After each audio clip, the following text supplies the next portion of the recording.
Olá, meus amores, tudo bem com vocês?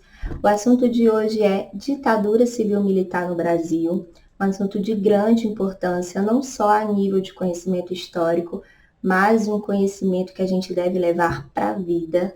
Afinal, uma sociedade que sabe o que é uma ditadura, que conhece o que foi o regime militar no Brasil, é uma sociedade que dificilmente permitirá que ela aconteça novamente, sendo assim sempre a favor da defesa da democracia, né? Então, vamos lá. Gente, primeiro é importante que a gente entenda qual é o conceito de ditadura, né? O que é uma ditadura? Ditadura, gente, é uma forma de governo onde não há democracia, não há liberdade política, nem liberdade de expressão. É um regime onde o povo não escolhe quem vai ser o seu representante político, e quem vai estar no poder é que vai ter o controle total da sociedade.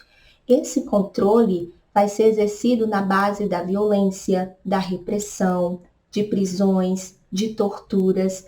Então, essa pessoa é quem vai ditar o que deve ser feito e como vai ser feito as coisas na sociedade. Por isso que o nome vem ditadura. Alguém vai ditar o que é melhor para essa sociedade. É importante colocar que nem toda ditadura vai ser militar.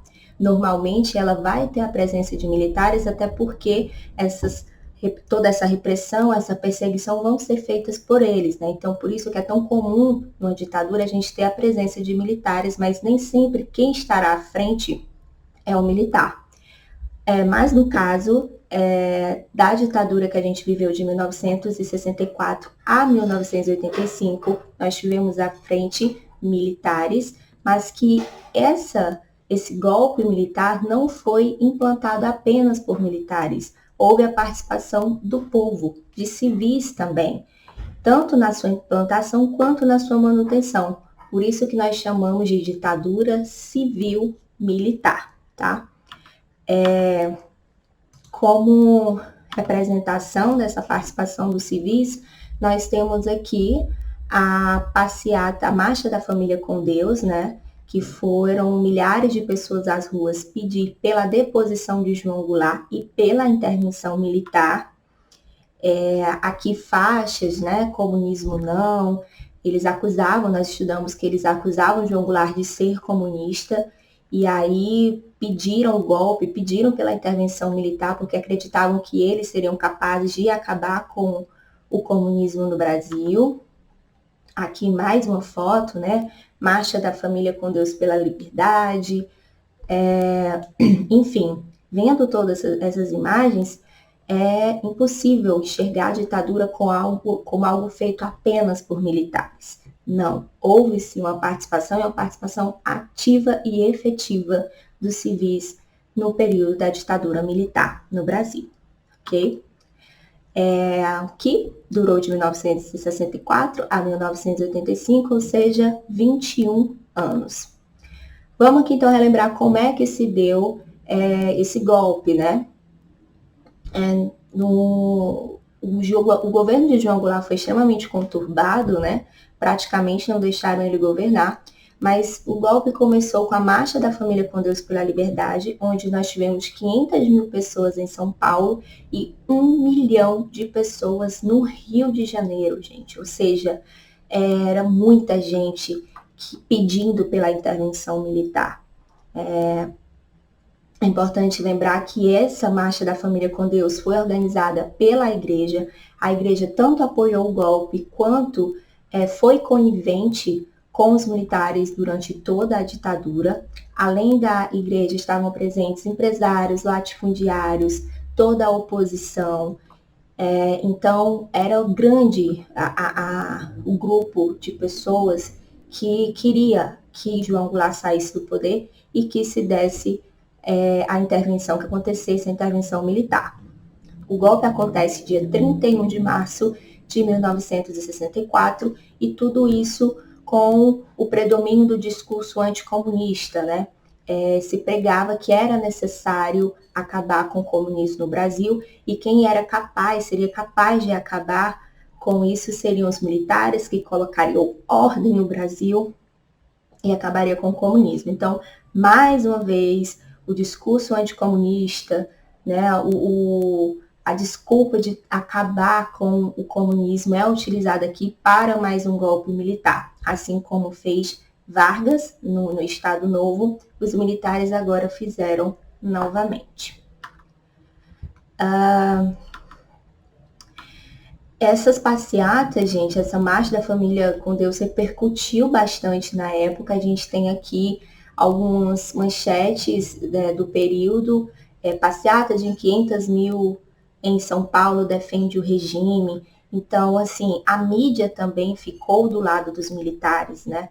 Então, os jornais eram contra Jango, que é o João Goulart. Então, por isso ficou difícil de João Goulart tentar reagir, né? Os militares estavam do outro lado, a mídia, e por isso ele acabou renunciando. A gente aqui tem mais algumas manchetes que falava só uma coisa a dizer: a Goulart saia, né? Isso aqui era o Correio da Manhã. A Folha de São Paulo: 6 estados sublevam-se para derrubar Goulart. Então, a gente tem o estado de São Paulo, vários jornais assim realmente apoiando o golpe militar. E aí, meu povo, depois que acontece o golpe, como é que vai se dar a organização entre os militares para que ela acontecesse? Inicialmente, eles vão dizer que seria um governo provisório, né? Que ele é só enquanto colocava o Brasil em ordem, expulsavam os comunistas e que logo a democracia voltaria, né? Esse provisório durou 21 anos, tá? E quando eles iniciaram, nós vamos ter uma divisão entre os militares. Então, antes da gente falar dos presidentes que nós tivemos, é importante dizer que havia uma divisão de militares. O primeiro era o grupo da Sorbonne, que eram formados por militares intelectuais, veteranos da Segunda Guerra, próximos da UDN, alinhados ideologicamente com os Estados Unidos, ou seja, a favor do capitalismo, eram anticomunistas, só que eram grupos mais moderados, digamos assim, sabe? Eram esses que diziam que seria uma ditadura provisória no Brasil. Então, esses mais moderados, de caráter intelectual, ligado ao capitalismo, esses militares faziam parte da Sorbonne. Um outro grupo que existia era o grupo Linha Dura.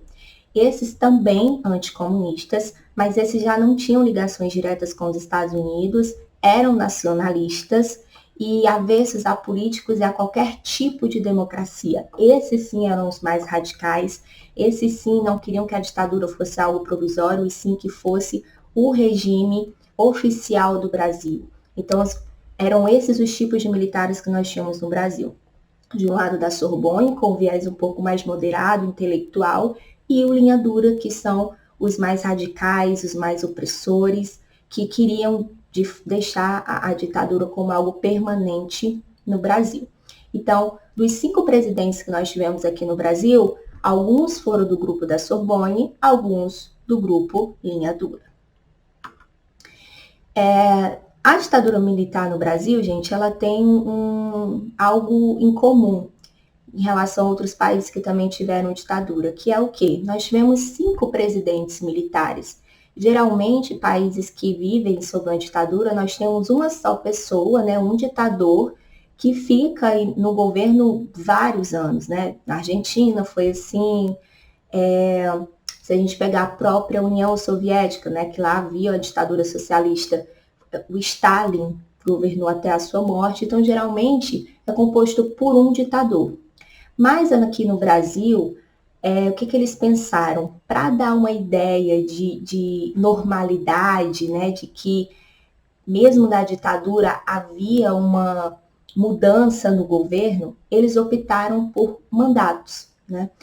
E assim nós tivemos 5 presidentes. O primeiro deles foram o Castelo Branco, que inclusive era cearense. O segundo, Costa de Silva. O terceiro, Médici. Quarto, Geisel. E o quinto, Figueiredo, né? Apesar de termos 5 presidentes militares, nenhum foi escolhido pelo povo, por ser uma ditadura. E quem é que escolhia? Quem fez a escolha desses nomes? Na ditadura militar, gente, existia um negócio chamado de colégio eleitoral. O que é isso? É como se fosse um grupo, né? A cúpula do governo no Brasil. Quem fazia parte desse colégio eleitoral eram os militares que faziam parte do governo. Então, a cada 3, 4 anos, entre eles escolhiam um nome para estar à frente do Brasil naquele período. Ou seja, havia uma eleição indireta, tá? Que saía e o nome sairia desse colégio eleitoral que era formado por esses militares que faziam parte do governo, tá? Então, vamos lá para o primeiro deles, tá? A gente vai agora ver o que aconteceu de mais interessante no governo de cada um desses presidentes. O primeiro deles, gente, é o Castelo Branco. Ele é do grupo da Sorbonne, ou seja, do grupo moderado. Então, a ditadura militar ela não começou assim no ápice da sua repressão. Ela foi, aos poucos, chegando lá. Então, o Castelo Branco fazia parte da ala menos radical, que acreditava que a ditadura seria provisória. Então, ele foi o nomeado. E aí, gente, o que a gente tem aqui para destacar no governo dele? Na área econômica, gente, o Brasil estava assim, dentro das suas piores críticas, aliás, crises. Se a gente lembrar nos governos populistas, todos tiveram que enfrentar a crise econômica.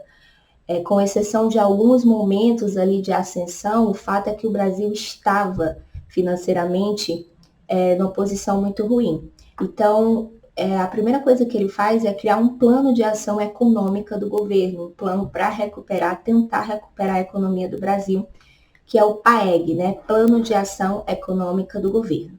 O que consistia esse plano, gente? Primeiro, corte de gastos, aumento de tarifas e impostos, aumento salarial uma vez ao ano e abaixo da inflação, restrição de crédito.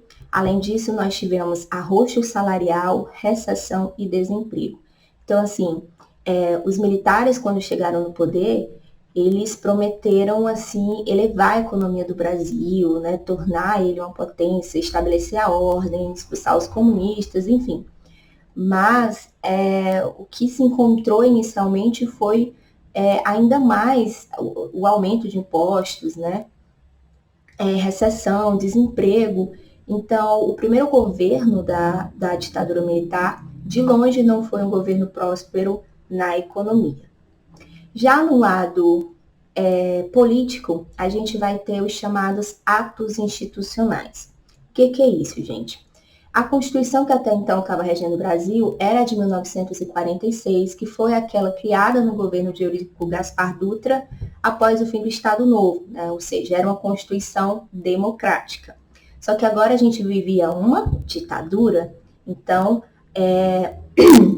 não condizia a Constituição com o momento que o Brasil vivia de ditadura, né? Então, por isso que vai ser criado alguns atos institucionais que são como se fossem emendas constitucional. Aquilo que não está na Constituição, previsto na Constituição, eles fazem aquela emenda, né? Que é chamado de atos institucionais. E foram vários os atos criados, mas no governo de Castelo Branco foram criados 4, tá? E aí nós vamos ver cada um deles agora. O ato institucional número 1 dizia o quê? Eleição indireta para presidente. Ou seja, a partir daquele momento não existia mais eleição direta. O povo não escolheria mais quem seria o seu representante. As eleições aconteceriam de maneira indireta, daquela maneira que eu já expliquei. No colégio eleitoral é que entre os militares, eles elegeriam quem seria o presidente do Brasil. O AI2, ato institucional número 2, é o bipartidarismo. Como toda ditadura, foi a extinção dos antigos partidos. Não podiam mais existir nenhum outro partido, apenas 2. Um era a ARENA, Aliança Renovadora Nacional, que era o partido do governo, o partido dos militares, e o outro era o MDB, Movimento Democrático Brasileiro, que era uma espécie de oposição ao governo, mas uma oposição controlada pelos militares, sabe? É uma oposição onde essa oposição tinha até contribuído, tinha sido a favor do golpe militar, mas que não tinha conseguido se enquadrar ali dentro do colégio eleitoral. Então, era uma oposição à arena, mas controlada pelos militares, sabe? Tanto que quem fazia parte aqui do MDB, por exemplo, era o Carlos Lacerda, da UDN, que foi todo o tempo contra João Goulart e a favor da intervenção militar. Então, não encarem aqui a oposição ao governo como algo que de extrema perseguição ao governo, não, tá? É uma oposição permitida pelos militares. O AI3, nós temos eleições indiretas para governadores e indicação de prefeito de capitais e cidades estratégicas. Gente, se o AI1 a gente tem eleição direta para presidente, não se escolheu mais presidente, agora também não se escolhe os governadores dos estados, nem os prefeitos. No lugar desses governadores, teriam interventores escolhidos pelos militares e os prefeitos também seriam indicados pelos militares, ou seja, não havia mais eleições nem na esfera municipal, estadual e muito menos nacional. Isso porque, gente, a partir do momento que eles colocam interventores nos estados, que eles nomeiam os prefeitos, eles estão tendo o controle do Brasil como um todo, porque esse interventor, esse prefeito, vai ter como finalidade perseguir qualquer pessoa no seu estado, qualquer grupo que seja contra o governo. Então, é uma forma dele estar controlando ali o Brasil como um todo, para não ter manifestações, para não ter grupos de oposição ao governo. E no último a gente tem o AI4, que é a própria Constituição de 1967. É a nossa 6ª Constituição da história do Brasil, tá? Um novo tipo de governo, vivíamos agora uma ditadura, era necessário uma Constituição que respondesse, né, atendesse às características de uma ditadura. E aí, o que a gente vai ter na Constituição de 1967, gente? Primeiro, ela foi outorgada, né? Ou seja, ela foi imposta, não houve a convocação de uma Assembleia Constituinte, ela foi feita de maneira autoritária, ditatorial, e aí nós vamos ter nela o fortalecimento do executivo. E o que isso significa, gente? Quando nós estudamos os 3 poderes, executivo, legislativo e judiciário, lá no iluminismo, lembra? No 8º ano? Então, qual é o intuito de ter esses 3 poderes? É que um não esteja acima do outro, que um exista para fiscalizar o outro, e assim quem esteja no executivo não tenha poderes totais, não possa fazer tudo, porque tem outros poderes ali para ele dividir o poder. No caso aqui, quando eu tenho fortalecimento do executivo, que o seu cargo máximo é o de presidente, eu vou estar colocando o executivo acima do legislativo, acima do judiciário. E aí a gente tem uma quebra naquela ideia de fiscalização entre os poderes, de controle, de um estar controlando o outro, porque o judiciário e o legislativo fica submisso ao executivo, dando assim a ele plenos poderes para fazer o que quiser. Nós também tivemos emendas constitucionais a cargo exclusivo do presidente, sabe aquilo que não está previsto na Constituição, e aí você faz essas emendas constitucionais que eu acabei de explicar? Então, essas emendas agora ficam a cargo exclusivo do presidente, só ele que pode fazer. Temos a incorporação de atos institucionais, então, os atos que a gente acabou de falar, por exemplo, de eleição direta para presidente, o AI2, que é o bipartidarismo, de só poder existir 2 partidos, né, Arena e MDB, eleição indireta para governador, que é o AI3. Então, esses atos deixam de ser emendas constitucionais e passam a fazer parte da Constituição de 1967. E, para além disso, nós temos a LSN, que é a Lei de Segurança Nacional. Essa lei previa a defesa da pátria contra o perigo comunista e tudo isso com repressão consentida. Gente, a Lei de Segurança Nacional, ela legaliza as repressões que as pessoas que fossem acusadas de serem comunistas pudessem sofrer. É a partir dessa Lei de Segurança Nacional que o processo de tortura, de perseguição, de repressão, de violência se intensifica no Brasil, porque agora é permitido, está amparado por lei, né? É como se vale tudo para acabar com os comunistas. Então, as prisões, as perseguições, a maneira violenta que ela se deu, era consentida por lei.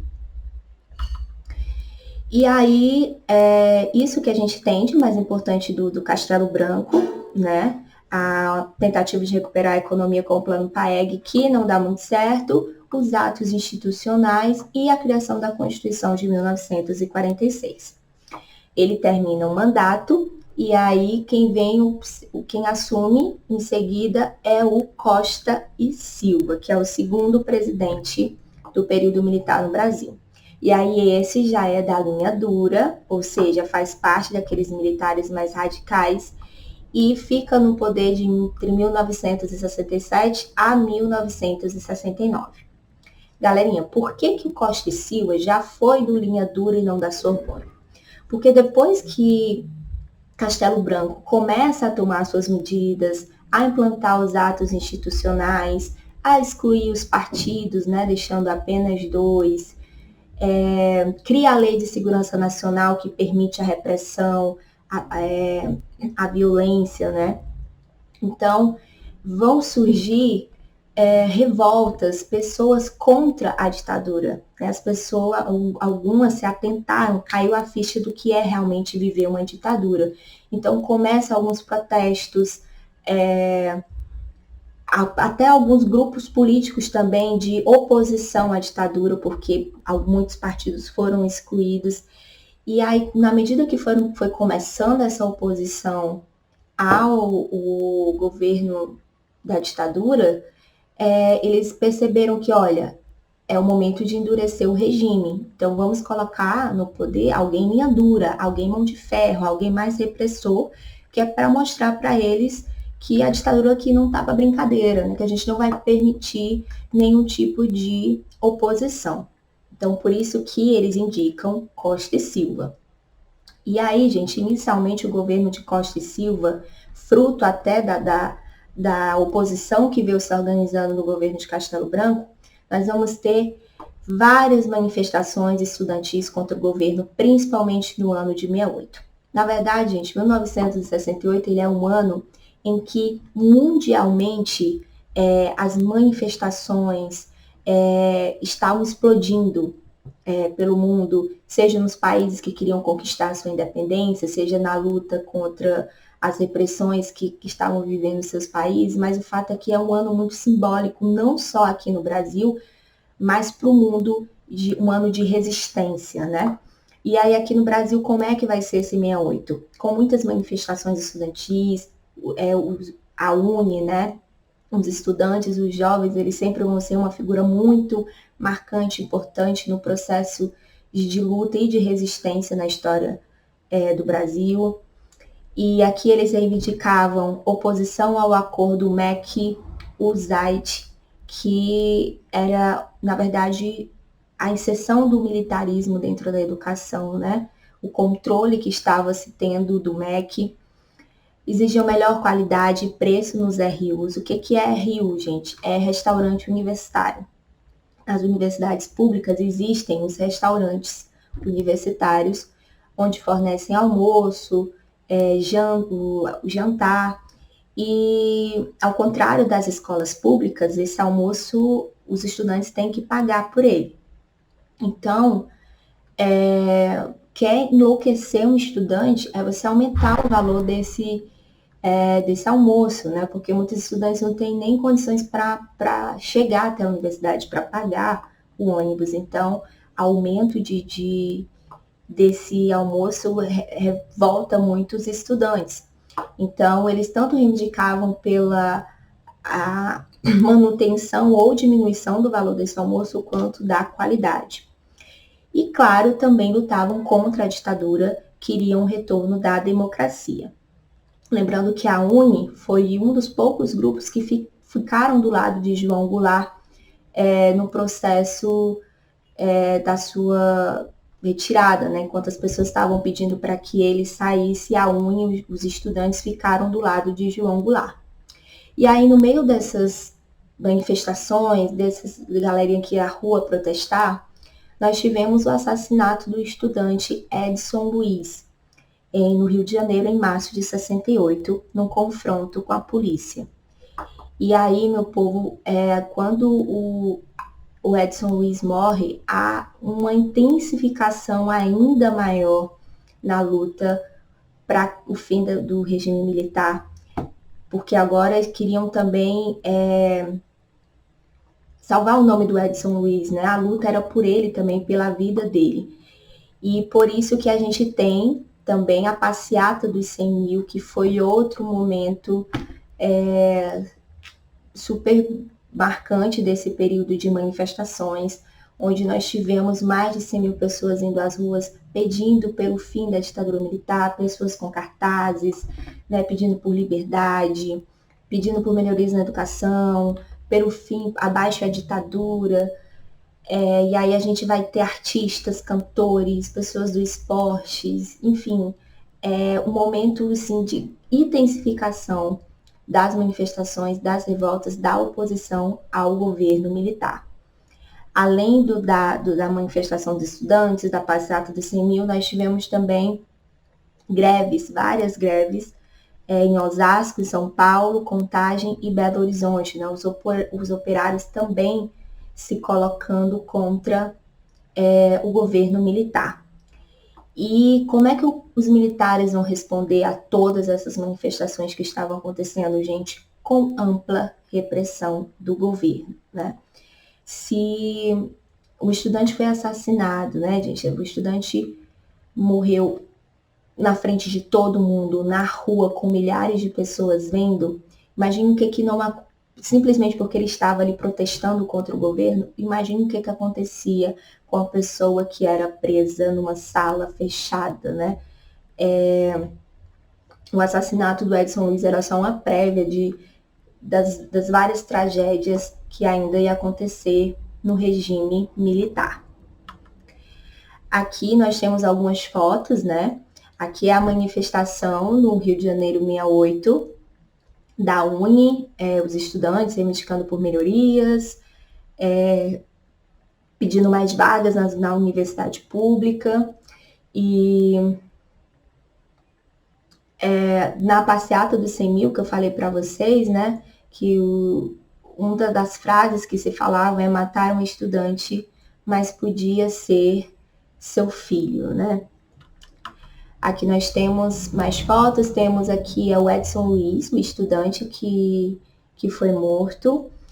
Durante o governo de Costa e Silva, os protestos contra o regime se intensificaram. Os estudantes envolvidos em manifestações políticas passaram a ser perseguidos como criminosos políticos. O momento mais crítico desse confronto se deu com a morte do estudante Edson Luiz, de apenas 18 anos, no restaurante Calabouço, que era o nome do restaurante universitário.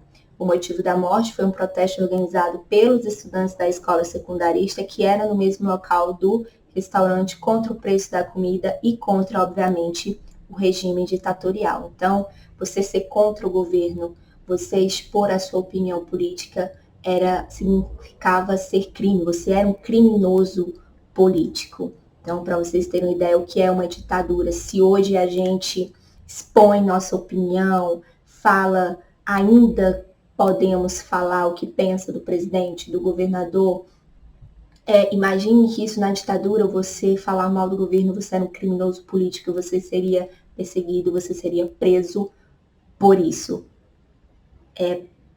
Enfim, continuemos. E aí, o que vai ser a resposta dos militares, gente, diante de todas essas manifestações que estavam acontecendo de tudo quanto é lado? vai haver um enrijecimento, um endurecimento do regime, com a criação do Ato Institucional número 5. E o que era isso, gente? O ato autorizava o presidente da República, em caráter excepcional e, portanto, sem apreciação judicial, a decretar o recesso do Congresso Nacional, intervir nos estados e municípios, cassar mandatos parlamentares, suspender por 10 anos os direitos políticos de qualquer cidadão, decretar o confisco de bens considerados ilícitos e suspender a garantia do habeas corpus. Gente, a partir da decretação do AI-5 é onde a gente vai viver o ápice da tortura, da repressão, da violência no período militar no Brasil. Os militares não estavam para brincadeira e eles não permitiram que aquelas manifestações que se deu de várias maneiras continuassem.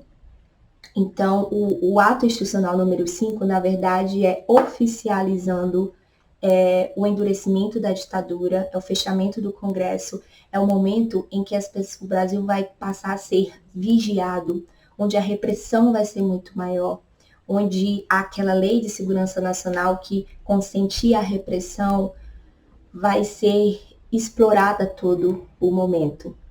Então, as pessoas estavam proibidas de se manifestar, de ir às ruas, as escolas e universidades eram vigiadas por militares, os estudantes não podiam ter mais os seus centros acadêmicos, por exemplo, porque eles diziam que se haviam jovens reunidos, ali já poderia ser um foco de perseguição, de oposição ao poder. Os seus artistas não puderam mais cantar suas músicas de protestos, então vários foram exilados, como, por exemplo, Caetano Veloso, Chico Buarque, foram cantores que foram expulsos do seu país por não ser a favor da ditadura. Existiu a ditadura, gente, a oposição à ditadura, a luta pela democracia, ela se deu de várias formas, né? Houveram pessoas que foram às ruas, os cantores faziam músicas, existiu até um grupo muito conhecido que era a Tropicália. Esse grupo era um grupo que utilizava suas músicas para protestar no período da ditadura militar. Mas após o ato institucional número 5, AI-5, isso não foi mais permitido. Então, por isso, os cantores foram exilados, as pessoas eram presas. Foi o momento em que, de fato, se tentou calar a voz de todo um povo que não concordava com o regime militar. E por isso é que a luta teve que encontrar um outro caminho, que foi o início da ação armada. Se não se podia mais fazer manifestações, não se podia mais usar voz para protestar, os militantes, a galera foi usar armas, né? Responder da mesma forma que estavam sendo tratados. E aí é o momento em que surgem várias guerrilhas no Brasil, que eram grupos de ação armada que lutavam contra a ditadura e queriam o retorno da democracia. Entre essas guerrilhas, gente, nós vamos ter a ALN, que era uma reestruturação da antiga ANL, lembra da ANL lá do governo de Vargas, do período constitucional? ANL versus AEB, pronto. Aqui a reestruturação dela. Nós temos a AP, MR8, VPR, VAR Palmares, PCBR, eram algumas dos grupos guerrilheiros que nós tínhamos aqui.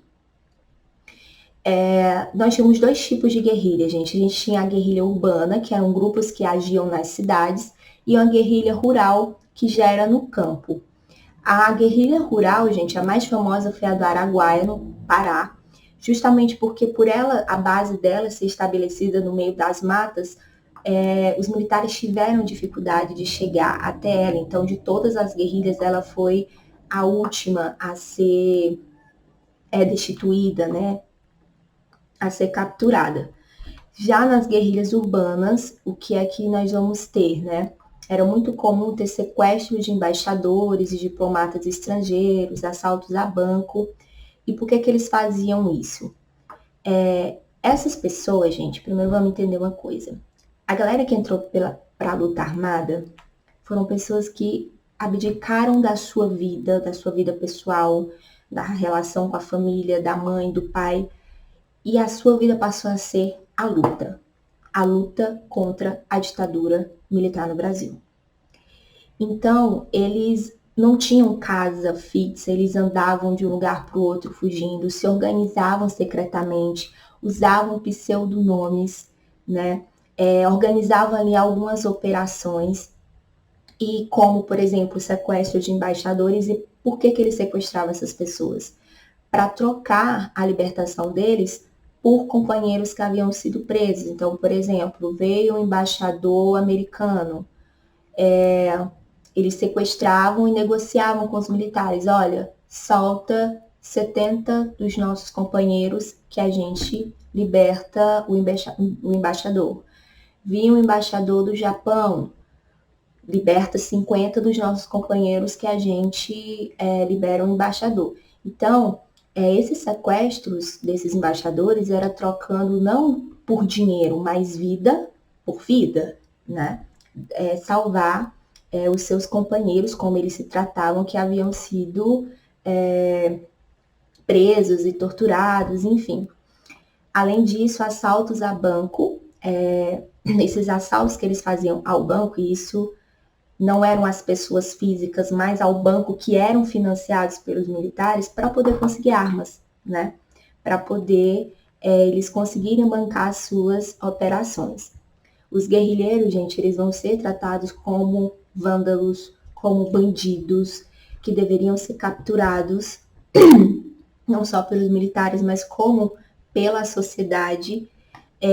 Mas foi graças a esses vândalos que hoje a gente tem uma democracia, que a gente tem o direito a voto, a votar, né? Então, vândalos para uns, heróis para outros, tá?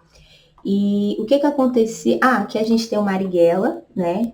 Bem conhecido, bem famoso, que inclusive, a nível de informação, o filme Marighella, ele ia ser lançado no Brasil ano passado e não foi permitido pelo governo brasileiro.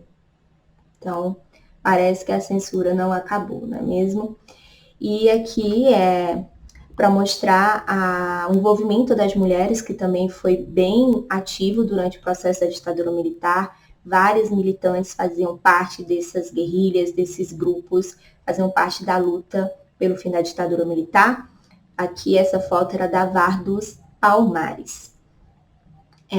E aí, gente, o que acontecia com esses companheiros que eram capturados, né? Eles iam para passavam por um interrogatório, porque o que os militares queriam saber? Quem mais fazia parte do grupo, né? Então, eles ali ficavam perguntando os nomes, aonde que eles se encontravam, e muitos não diziam, gente. Foram muitos que morreram sem denunciar os seus companheiros. E ali as torturas eram diversas, né, gente? Nós tínhamos desde o mais conhecido, que é o pau de arara, né, onde pega os braços, as pernas, amarram, né, numa vara, e ali a pessoa vai, né, levando muitas pauladas, né, colocavam cabos de vassoura no ânus dos homens, levavam choques no ouvido, na boca, mulheres na vagina, trancavam em salas escuras, apertadas, com um pingo d'água batendo todo o tempo no mesmo lugar. Então, assim, são muitos os relatos de torturas, muitos os tipos de tortura que essas pessoas sofreram para que hoje a gente tivesse o direito à democracia, vivesse uma democracia. Como eu falei, eram vários os campos de luta no período da ditadura, né? E aí aqui a gente tem um papel da cultura como instrumento de protesto. Depois do AI-5, desse endurecimento do regime, do ápice das torturas, os artistas que aqui ficaram e que continuaram na luta, eles tiveram que fazer músicas mais nas entrelinhas é que estava ali a sua oposição ao governo, né?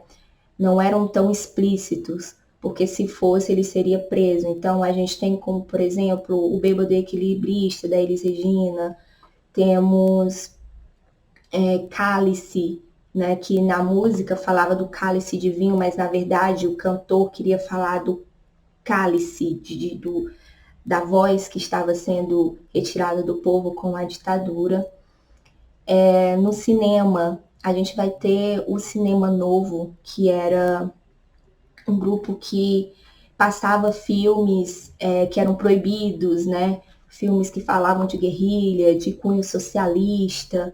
Então a galera se reunia escondido para estar tendo acesso a esses filmes, acesso a livros também, que muitos foram proibidos. Então, assim, a galera, à sua maneira, foram procurando as maneiras de continuar resistindo à ditadura. Aqui a gente tem uma música que é, assim, um hino da ditadura civil-militar no Brasil, né? Que é para não dizer que não falei das flores, do Geraldo Vandré.